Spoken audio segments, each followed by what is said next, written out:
Hello बच्चों, आज हम करने जा रहे हैं क्लास 6 का chapter 11 that is light shadows and reflection. तो बच्चों, हम ऑलरेडी लाइट बेस्ड दो ऑब्जेक्ट्स को पढ़ चुके हैं। एक तो लाइट बेस्ड ऑब्जेक्ट को हमने दो कैटेगरीज में डाल दिया था। एक तो जिनके जो अपना प्रकाश उत्पन्न करते हैं या नहीं, जैसे कि ल्यूमिनस एंड नॉन ल्यूमिनस। और दूसरा हमने यह पढ़ना है कि वो ऑब्जेक्ट जिनके आर पार लाइट चली जाती है और हमें ऑब्जेक्ट दूसरे ऑब्जेक्ट्स दिखाई देते हैं या नहीं। तो उसके बेस पर हम पढ़ चुके हैं ट्रांसपेरेंट, ट्रांसल्यूसेंट एंड ओपेक। तो एक्टिविटी 1 के ज़रिए आपको कुछ ऑब्जेक्ट्स बताए गए थे, आपको उनके आर पार देखना था और उनको एक कैटेगरी में डालना था और टेबल 11.1 को फिल करना था। फिर हम शैडोज़ के बारे में पढ़ चुके हैं कि लाइट की प्रेजेंस में ही हमें शैडो दिखाई देती है, और यह मैटर नहीं करता कि आपका ऑब्जेक्ट किस कलर का है। शैडोज़ हमेशा हमें डार्क कलर की दिखाई देती हैं, और अगर आप डार्क किसी प्लेस पर हो तो आप टॉर्च से जब लेकर जाते हो, तो जैसे कि आप फिगर 11.3 में देखते हैं, तो आपको शैडो दिखाई देती है। और शैडो बनने के लिए हमें प्रॉपर एक ऑब्जेक्ट चाहिए, जैसे कोई सरफेस या फिर कोई स्क्रीन, तो वहाँ पर हम अपनी शैडो को देख सकते हैं। तो इस तरह से हमने शैडोज़ के बारे में पढ़ा था। फिर हमने पिन होल कैमरा को बनाने की प्रोसेस पढ़ी थी कि कैसे दो बॉक्सेस को लेकर हमने एक दूसरे के अंदर फिट किया। एक बॉक्स का हमने मुंह आगे से काट लिया और दूसरे में छेद कर लिया, और इस तरह से उन्हें एडजस्ट करके हमने बाहर की चीज़ों को देखना शुरू किया। तो आप देख सकते हैं कि यहाँ एक बॉक्स का हमने मुंह यहाँ से कट कर लिया और एक छोटा सा डॉट लगा दिया। अब यहाँ दूसरे बॉक्स में हमने एक कट लगाया है, आप देख सकते हैं, और उस पर एक हमने ट्रेस पेपर अटैच कर दिया है, जैसे कि आप देख सकते हैं। फिर जहाँ पर हमने छोटा छेद किया था, उस बॉक्स के अंदर जो ये बड़ा छेद चौरस जो छेद किया हुआ है, उसको जहाँ पर हमने ट्रेस पेपर लगाया हुआ है, तो उसको देखा। तो हम जब यहाँ से देखते हैं तो हमें चीज़ें दिखाई देती हैं। तो इस तरह से हम कह सकते हैं यह हमारा पिन होल कैमरा है। तो हमने कुछ नेचुरल पिन होल कैमरास भी देखे, जैसे आप कहीं बाहर जाते हैं तो सूरज की रोशनी जब पत्तों में से छन कर आ रही होती है और बिल्कुल धरती पर गिरती है, तो आपको जगह जगह छोटे छोटे छेद दिखाई देते हैं। तो इस तरह से हम नेचुरल पिन होल कैमरा भी देख चुके हैं। अब हम शुरू करते हैं एक्टिविटी 6 से। तो बच्चों, let us use a piece of pipe और a long rubber tube, light a candle and fix it on a table at one end of the room. Now standing at the other end of the room, look at the candle through the pipe.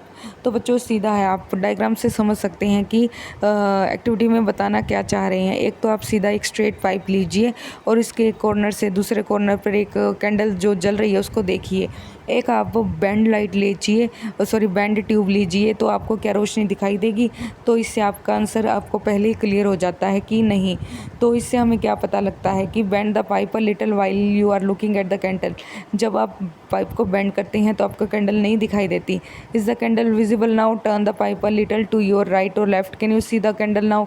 तो आप सीधी बात है, जब straight pipe है वहाँ पर आपको candle दिखाई देगी, जो बेंड पाइप है वहाँ पर आपको कैंडल नहीं दिखाई देगी। तो इसका कारण क्या है? तो this suggest that light travel along a straight line. तो बच्चों, यह बहुत इंपॉर्टेंट करैक्टर है जो बड़ी क्लासेस में आप पढ़ने को मिलेगा, कि यहाँ से एक तथ्य साबित हो चुका है कि लाइट हमेशा ट्रेवल करती है सिंगल स्ट्रेट लाइन में, ठीक है। Isn't it that is why when opaque object obstruct it a shadow forms. तो इस तरह से हम कह सकते हैं कि जब ओपेक ऑब्जेक्ट जिसके आर पार लाइट नहीं जाती, तो इस तरह से हमें शेडोज़ मिलती है, क्योंकि स्ट्रेट लाइन जब सीधी किरणें ऑब्जेक्ट पर पड़ती हैं और उसके आर पार लाइट नहीं जा रही, तो उसकी परछाई कहाँ पर बनती है? बैक साइड पर। तो मिरर एंड रिफ्लेक्शंस। अब हम डिफरेंट टाइप ऑफ मिरर के बारे में पढ़ेंगे और रिफ्लेक्शंस के बारे में पढ़ेंगे। रिफ्लेक्शन होती है जब सूर्य की किरणें आ रही होती है और किसी चीज़ से टकराकर हमारी आंखों तक जाती हैं। We all use mirror at home. You look into the mirror and see your own face inside the mirror. What you see is a reflection of your face in the mirror. We also see reflection of other objects that are in the front of the mirror. Sometimes we see reflection of trees, buildings and other objects in the water of pond or a lake. तो आपने कहाँ कहाँ पर reflection देखी है? अपना प्रतिबिंब जिसे कहा जाता है, कहाँ कहाँ देखा है? जब आप शीशे में देखते हैं तो आपको अपनी इमेज दिखाई देती है। एक्चुअली वो क्या है? रिफ्लेक्शन। तो जैसे आप पानी में देखते हैं या कहीं पर आपको ट्रीज़ और बिल्डिंग्स की परछाई एकदम प्रतिबिंब दिखाई देता है, उसे हम रिफ्लेक्शन कहते हैं। तो activity 7, this activity should be done at night और इन अ डार्क रूम।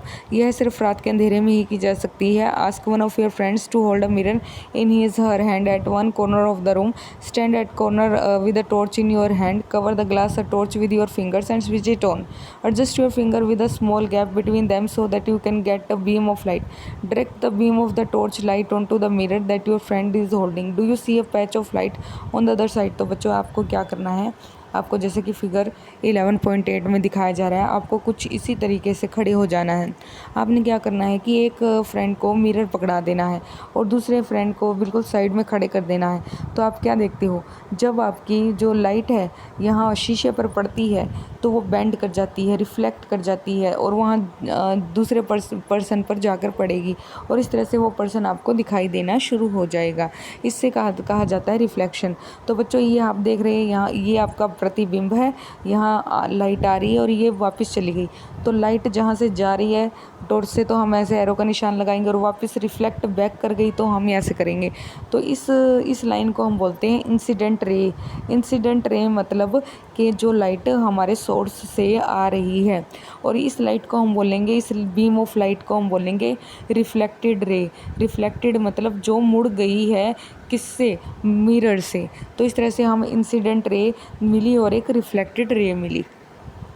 तो इस एक्टिविटी में यही बताया गया है, adjust the direction of the torch so that the patch of light fall on other friends standing in the room. This activity suggest that a mirror changes the direction of light that falls on it.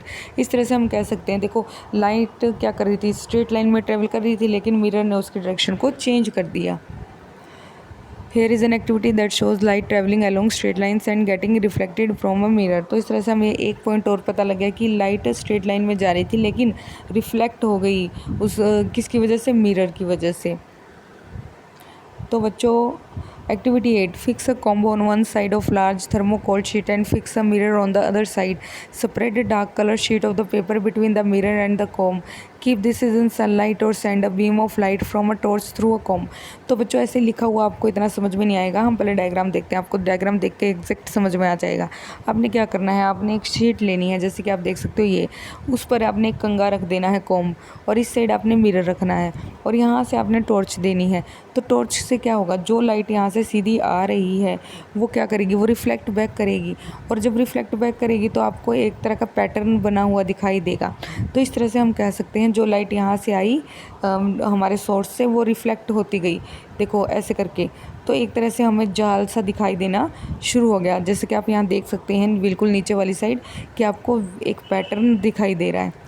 तो इस तरह से हम कह सकते हैं कि light सीधी आई और रिफ्लेक्ट कर गई मिरर से।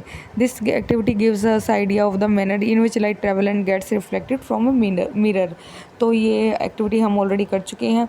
तो कीवर्ड्स बच्चों हम अपने नेक्स्ट लेक्चर में करेंगे। आज के लिए इतना ही। आज ये चैप्टर कंप्लीट हो चुका है, तो आप इसे अच्छे से पढ़ें और समझने की कोशिश करें। Thank you.